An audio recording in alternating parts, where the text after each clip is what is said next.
In this lesson, we're going to look at one of the very specific things and skills that you need to do as a student in AP government. One of the FRQs at the end of the year in a normal testing situation is going to be a comparison of Supreme Court cases. One of the nice things about the way AP did this is they used to not give us a list of cases. So we would basically say, hey, here's 30 cases that you need to know and be familiar with. That is not the case anymore. AP has outlined very specifically very specifically cases that you need to know in order to pass the exam at the end of the year. So the cases that we're going to talk about throughout the year, they will be on the test, at least some form or fashion. One of them will be on the test. So you do need to know these. And it's a skill that it takes practice and it takes a good amount of understanding and questioning and things like that. So I just want to walk you through the first two here, because when we get to Unit 3, it will be a lot longer because there are going to be many more cases because you're dealing more with civil liberties and civil rights. So there's a lot more Supreme Court cases that need to be analyzed. So I'm just going to walk you through the first two that deal with federalism and kind of help you understand that. And then you're going to practice comparison as one of your assignments coming up. These are the 6 things that you need to think about when it comes to, let me do this. Sorry. These are the 6 things that you need to think about when it comes to analyzing a Supreme Court case. And I'm just going to do a split screen here. First, you need to know the story behind the case. You need to know why the case was brought to the Supreme Court to begin with. Then you need to know the question of the case. You need to know the principle of the case, and I'll define the difference between those two. You'll need to know the ruling of the case. Now, this will actually go into sometimes the majority and the minority opinion, because oftentimes they will, the justices will give some sort of interpretation of the case that leads to a better constitutional understanding. You'll need to know the impact of the ruling. Oftentimes when we're talking about this, we're talking about more power versus less power. You might see more power to the states, less power to the states, more power to the federal government, more power going to the hands of the president, less power going into the hands of the president. That's a good way of thinking about these. And then finally, you'll have to compare and contrast to the other cases. So looking at a case and saying this one increases the power to the federal government because of X, Y, and Z, and this one decreases power to the federal government because of X, Y, and Z. Those are all kind of the different steps that you have to take. So in looking at this, we're going to start with the first one. This website here is a very good website to be familiar with. In fact, whenever I have a Supreme Court case that you need to know, I will put the link up there so you will go right to this website. But the first one is McCulloch versus Maryland. And those of you that took AP US history last year are probably familiar with this a little bit. In this particular case, the question was whether or not the state of Maryland was able to impose taxes on a bank. The cashier at Baltimore branch refused to pay the tax. The state appeals court held that the second bank was unconstitutional because the Constitution did not provide a textual commitment for the federal government to charter a bank. So this argument was that the federal government did not have the ability to charter a national bank. It was not specifically stated in the Constitution. Therefore, we did not have to, or he did not have to pay the tax to the federal bank. So the question was, there were 2 legal questions here. Number 1, in looking at these 6, the question of the case, did Congress have the authority to establish a bank? So even though the bank was not specifically stated in the Constitution, did they have the authority to do that? And second, did the Maryland law unconstitutionally interfere with congressional powers? The big one that I want you to focus on is question 1. The principle that we are talking about in this particular case is the necessary and proper clause. You'll see that kind of in the ruling here. Um, in a unanimous decision, the court held that Congress had the power to incorporate the bank pursuant to the necessary and proper clause, noted that Congress possessed powers not explicitly outlined in the U.S. Constitution. So the ruling of the case here is Congress had the power. Number one, they had the power to implement the bank. And number two, Congress has powers that are not specifically stated in the Constitution.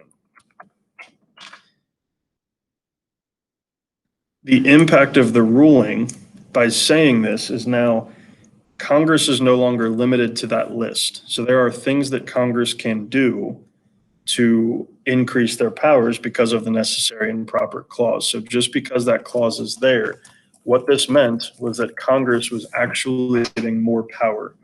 This also meant more power going to the federal government.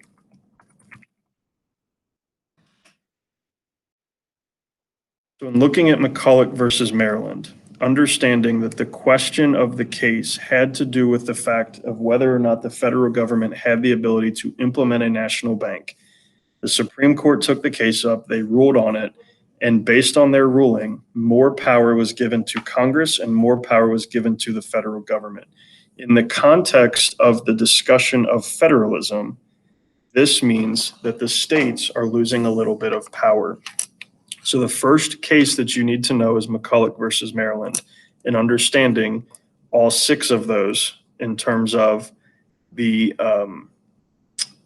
analysis of that particular Supreme Court case. I'm going to back out of these. I'm going to delete these, and we're going to do a second court case here as an understanding.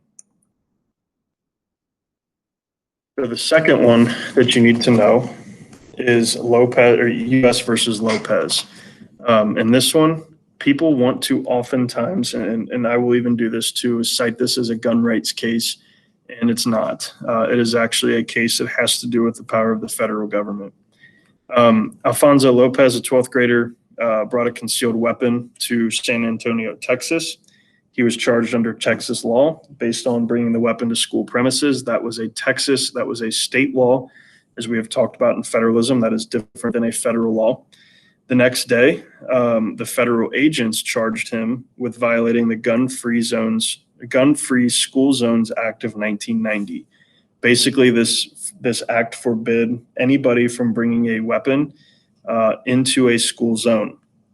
Alfonso was on a road very similar to how 42 is in front of Rio High School. He was driving through with a weapon, and he was being charged essentially because he was on those premises or whatever, even if it was driving through our campus. The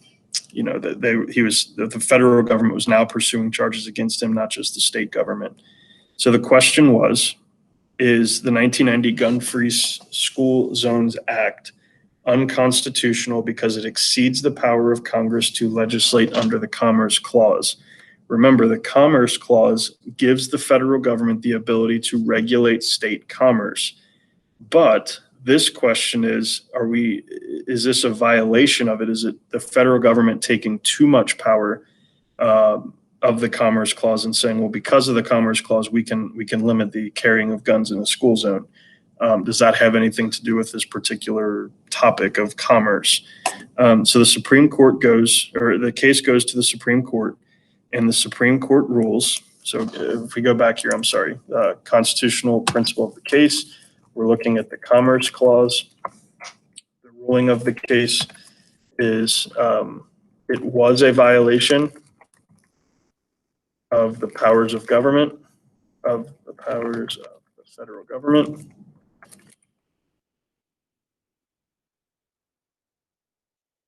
And essentially, the federal government exceeded its own powers.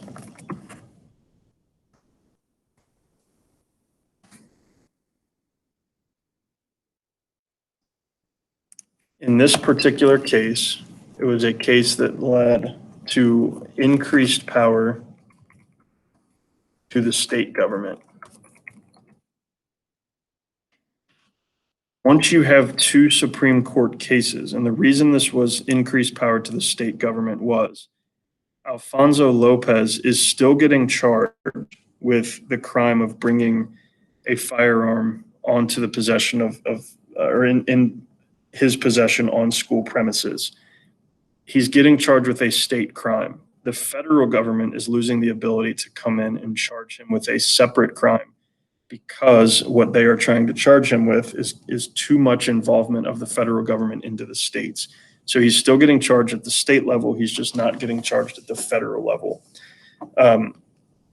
Now, once you have the two cases, you can compare. And when we talk about comparing and contrasting the cases, you're talking about comparing the clauses. You're talking about comparing the impacts of the ruling. So if you want to compare McCulloch and you want to compare with US versus Lopez, you're talking about one of them increasing power of the state government, one of them increasing power of the federal government. You're talking about the necessary and proper clause not necessarily having limitations in terms of the powers of Congress, but the Commerce Clause is having limitations in terms of the power of Congress. So their powers it's easier to rein in the powers when it comes to a specific topic like commerce, but when you're talking about them carrying out laws, there's going to be a very different approach to it according to the Supreme Court. You're going to get some practice with this. Every Supreme Court case application is going to have a question or a topic that you're used to, a case that you're used to or you should know, and it will compare it to a case that you don't know. So in this first practice that you're going to do in the next couple of days, you're going to be comparing one of these cases to a case that you do know, or that you don't know, I'm sorry. And we'll be doing that as just kind of an understanding to check to where you are when it comes to the analysis of Supreme Court cases. This is something that you will do throughout each unit, and we will definitely come back to it a little heavier come Unit 3, which will be in January and early February. But for right now, just understand that these are the 6 things that you should do when it comes to analyzing a Supreme Court case. You don't necessarily have to write these down. Ideally, early on, you're going to do that.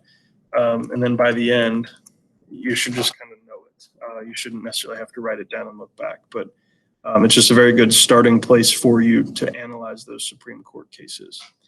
As always, if you have any questions, please feel free to ask them. I'd be more than happy to help in any way possible.